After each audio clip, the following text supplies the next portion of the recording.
I will point out there's actually the peppered moth story is not in here. Henkel's diagrams are not in here, but there's a ton of data. There's a ton of experiments and diagrams, and I mean, you know, 150 years of study of evolution, and it's still progressing. We still do it because you know why? We're scientists. He complains that, you know, things change, we're making new discoveries. Hello, we're scientists. That's what we do. We study nature, right? And so far, except for creationists making proclamations that we're all wrong because they don't understand it or they have some different explanation, the evolutionary biology is the best we got, and until they can come up with something better, that's what we got to teach our kids. You teach the best science.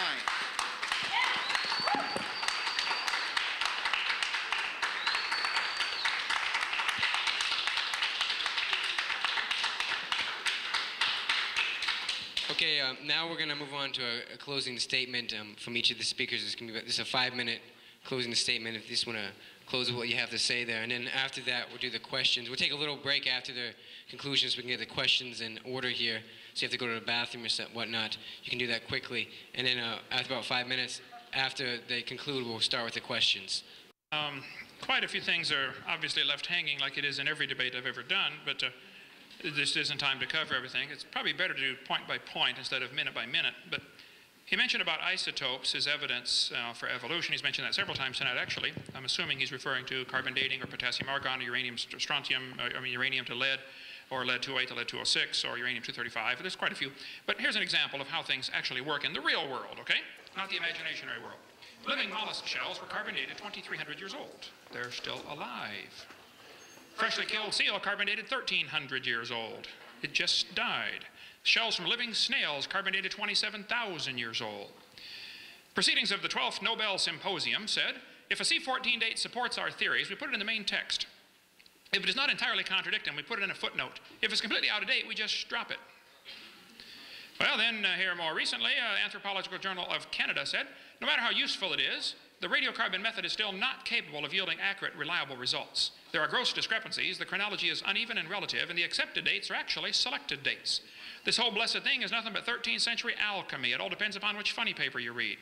One part of a mammoth dated 29,000 years old, another part of the same animal dated 44,000 years old. We can go all day on this radiometric dating if you'd like to talk about that. In the last 2 years, an absolute date has been obtained for the Gandong beds. It has the very interesting value of 300,000 years, plus or minus 300,000 years. We could talk a long time on that. We will not. Okay, let's see. He also mentioned about plate tectonics. This is interesting. I think students really ought to be shown this. Geology and earth science are one of my favorites. I taught earth science for many years. Let's just talk a little bit about Pangea in the few minutes I have left here. See, if I had known about the 5 minutes, I would have had a little more stuff together. Okay, Pangea. Students are taught that all the continents used to fit together. They say South America and Africa seem to be a perfect fit. Here's the evidence they use to support this theory. The shapes of the continents seem to fit. Similar fossils are found on opposite sides. And it's true, similar fossils are found on opposite sides of the ocean.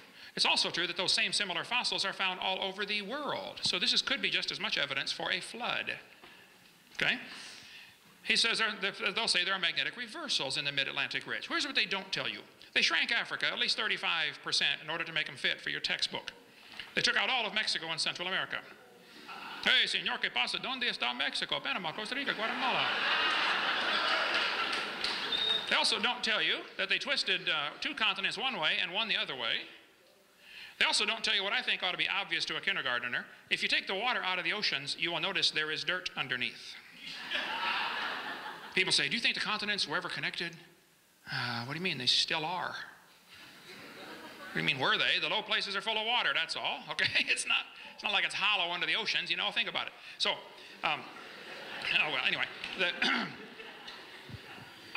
I like earth science. I don't question the fact that the plates are moving, okay? I've been to the San Andreas Fault, the Hayward Fault, the New Madrid Fault, the Golden Fault, none of them my fault, but I've been there, done that, studied it, okay? There's no question the plates are moving. The question is, can you interpret this little bit of movement we see over billions of years and make some kind of conclusions from it? I think you're going to have to jump from science to religion when you do that. You're going to take a little bit of evidence that we see, you know, something moving just a little bit, which is true, and it causes earthquakes and volcanoes, and I'm familiar with all of that. But that doesn't prove it's been going for billions of years. I would encourage you students to open your mind just a little bit and think about possibly, it could be, just like when people were taught the earth was flat, and later they found out, oops, that's wrong. And somebody taught, oh, well, big rocks fall faster than little rocks because Aristotle says so. That was taught for 2,000 years, and it's wrong. And some of you are being taught in this university that you evolved from a rock 4.6 billion years ago. Well, it's wrong. You were designed by an all-wise, super-intelligent creator who loves you and would like to forgive your sin and take you to heaven, but if you want to go to hell, that's your business, okay?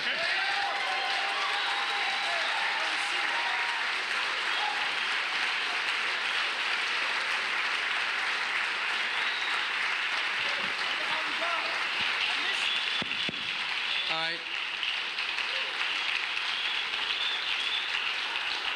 We'll now move on and give Dr. Weisenberg 5 minutes to conclude. Okay.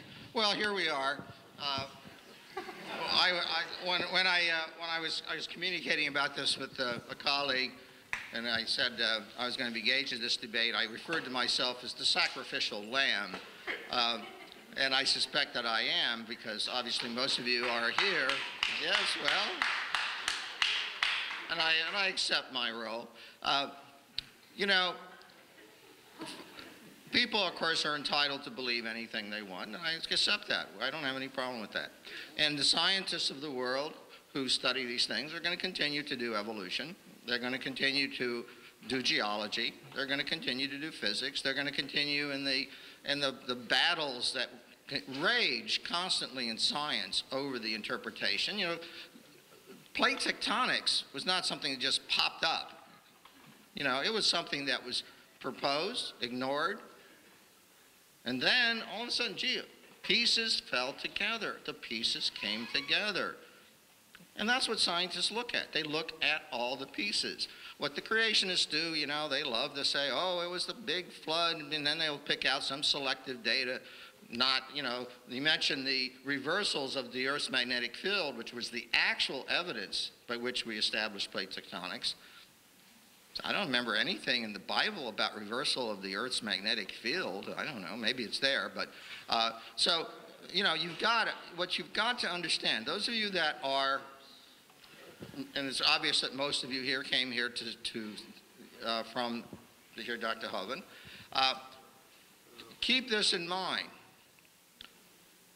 that you rely on science, and you rely on science for the world we as scientists have created for you, right? It's a pretty nice world. We put together a lot of great things in this world. We've cured a lot of diseases. We've created some great artifacts from, you know, video games to big screen TV to fast cars. Take your pick, you know, or maybe those aren't great things. But science does that, right? It's given us antibiotics. It's given us heart transplants. Now, you can believe what you want, but scientists are going to continue to do science. They're going to continue to study the world. They're going to continue to debate and argue with each other about what the evidence shows. And until the creationists can offer better explanations, can come up with some mechanisms that offer actual, believable results, because I'm sorry, you know, the hand waving you saw doesn't pass for real science. The real scientists are the ones getting their hands dirty, working in the lab, and I'm sorry, it's not just numbers. It's a matter of respect. I respect the people who come here